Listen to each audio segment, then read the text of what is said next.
سوال ہے کہ آپ جماعت تبلیغ سے جماعت اہل حدیث میں آئے، اس کا تفصیلی واقعہ بتائیے تاکہ ہم عوام کی رہنمائی ہو جائے، اور اسی کے ساتھ اپنی بات کا اختتام کر دیں۔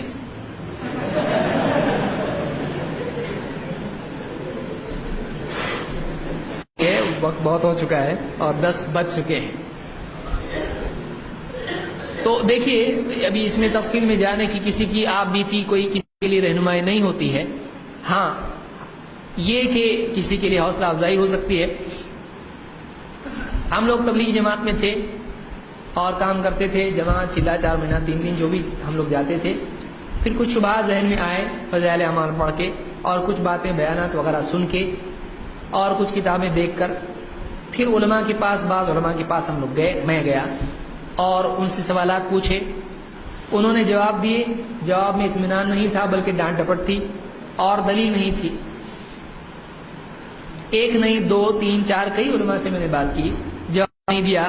اور اطمینان بخش جواب نہیں ملا، دلیل کی روشنی میں نہیں تھا، بس بڑے بولتے ہیں تو صحیح ہے، ایسا کیسا غلط ہو سکتا ہے، اتنے سب پاگل ہے، اس طرح کی باتیں تھیں اس میں قرآن میں ایسا ہے، حدیث میں ایسا نہیں تھا۔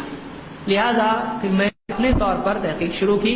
مختلف تفاسیر اور حدیث کی کتابیں وغیرہ دیکھی، علماء سے بمبئی وغیرہ کے کچھ لوگوں سے ملاقات ہوئی اور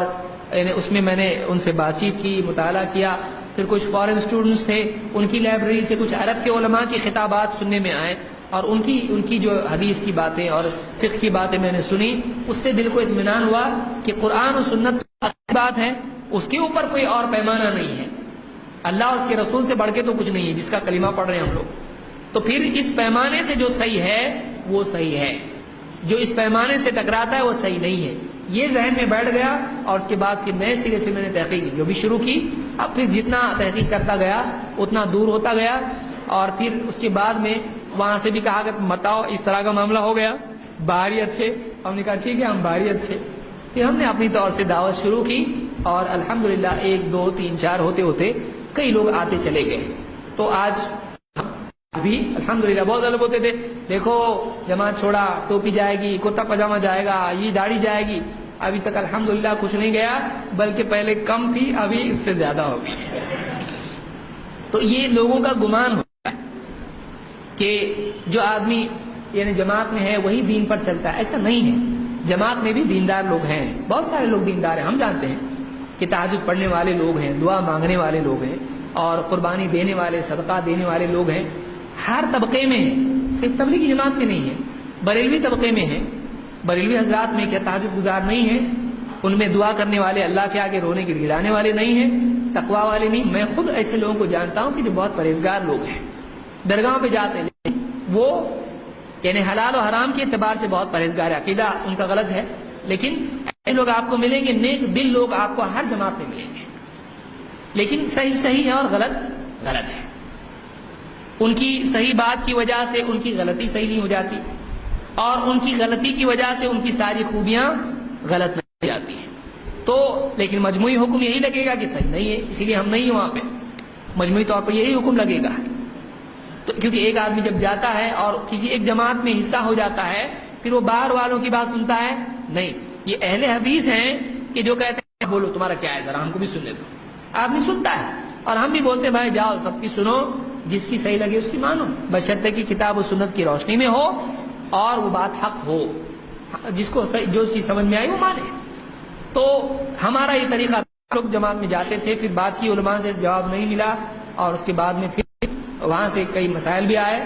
اور اس کا میں تفصیلی ذکر کرنا مناسب بھی نہیں سمجھتا ہوں، کسی جماعت کو ٹارگٹ کرنا ہمارا مقصود نہیں ہے، آج امت میں سب لوگ کام کر رہے ہیں، ہمارا درد یہی ہے کہ کتاب و سنت کی روشنی میں کیوں نہیں، کام ہی کرنا ہے نا، کہ ایک آدمی بول رہا ہے کامیابی 100% نبی صلی اللہ علیہ وسلم کے طریقے میں ہے، باقی سارے طریقوں میں 100% ناکامی ہے، اس کو کیوں نہیں اس کی روشنی میں باقی ساری چیز طے کی جاتی ہے، ہمارا درد یہ ہے، تو اہل حدیث کے یہاں آنے میں ہم کو اطمینان ہوا کہ بھائی یہاں پہ کوئی آدمی غلطی بھی کرتا ہے تو وہ دلیل نہیں بنتا ہے، اس کی بات غلط ہے، لیکن وہاں ایسا نہیں ہے، ارے اتنے بڑے ان کی بات الٹی بھی سیدھی ہوتی ہے، تو ایسا ہمارے یہاں پہ نہیں ہے، کوئی عالم اگر غلط بات بولتا ہے دوسرا عالم بلکہ بعض اوقات طالب علم بتا رہا ہے کہ نہیں آپ کی بات صحیح نہیں ہے، یہ امت صحابہ کا طرز تھا، یہ قیامت تک کے لیے ضروری ہے۔ تو آج میں سمجھتا ہوں تبلیغی، دیوبندی، بریلوی جتنے ہمارے بھائی ہیں ان میں بہت سارے اچھے لوگ ہیں، اور اہل حدیث میں بھی اچھے ہیں، برے بھی ہیں، ان میں بھی اچھے ہیں، برے بھی ہیں، لیکن منہج جو ہے وہ اہل حدیث کا صحیح ہے۔ آپ کو آج تک جو سمجھ میں آیا وہ یہی کہ بغیر طرفداری کتاب و سنت کی روشنی میں بات قبول کی جائے، وہ ہم نے یہیں سے سنا۔ یہ منہج ہم کو اینڈ میں آ کے یہاں پہ ہمارا جو ہے ناؤ ادھر رکی ہے، یہ ایسا، اس سے بہتر کچھ نہیں ہے۔ اللہ اس کے رسول سے بڑھ کے اور کیا بہتر ہوگا، اس سے بہتر کچھ نہیں ہے۔ اللہ تعالیٰ ساری امت مسلمہ کو آپس میں متحد ہونے کی توفیق عطا فرمائے، جماعت کے جھگڑے پہ لڑنے سے بچائے، اور ایک دوسرے کی بات سننے والا ہم کو بنائے۔ بھائی آپ اپنی بتاؤ، ہم سنتے ہیں، بیٹھو، ہم ایک گھنٹہ بیٹھ کے سنتے ہیں، بتاؤ ہم کو، میں اکیلا سننے کے لیے تیار، بتاؤ مجھ کو، آج بھی میں سننے کے لیے تیار ہوں۔ آج بھی پچھلے رمضان میں ایک ہمارے پرانے ساتھی تھے، وہ ان کا دل آیا مجھ کو سمجھانے کے لیے، میرے گھر پہ آئے اور بیٹھ کے انہوں نے بات کی۔ میں نے کہا آپ کیا حساب سے آئے ہیں؟ کہا کہ سمجھانے کے لیے، میں بس ملاقات کے لیے آیا ہوں۔ میں نے کہا آپ اپنی پوری بات کہو، مجھ کو کوئی اعتراض نہیں ہے، لیکن ایک شرط پہ میں بھی بات کروں گا، صرف سنوں گا نہیں، میں بھی بات کروں گا۔ میں نے بھی بات کی۔ تو ہم سننے کے لیے تیار ہیں، ایسے کہ بھائی ہم بات ہی سنتے نہیں، گمراہ ہو جاتے ہیں۔ ہم سننے کے لیے تیار ہیں۔ آج بھی اگر مجھ کو کوئی سمجھانے کے لیے آتا ہے، میں اس کے لیے خود چادر بچھا کے بولوں گا بیٹھو، میں بات سنتا ہوں آپ کی، کوئی ہم کو مسئلہ نہیں۔ وہ ہمارے بھائی ہیں، آج بھی ہمارے دل میں ان کے لیے ہمدردی ہے، اور ہم یہ چاہتے ہیں کہ جو آپسی انتشار، اختلاف، دشمنیاں، دوریاں ہیں، یہ ختم ہو، ہم ایک دوسرے کی بات سننے والے بنے، اس میں سے جو کتاب و سنت کے مطابق ہے اس کو قبول کرنے والے بنے۔ اللہ تعالیٰ اس بات کی ہم کو توفیق عطا فرمائے۔ اقول قولی ھذا واستغفر اللہ لی ولکم۔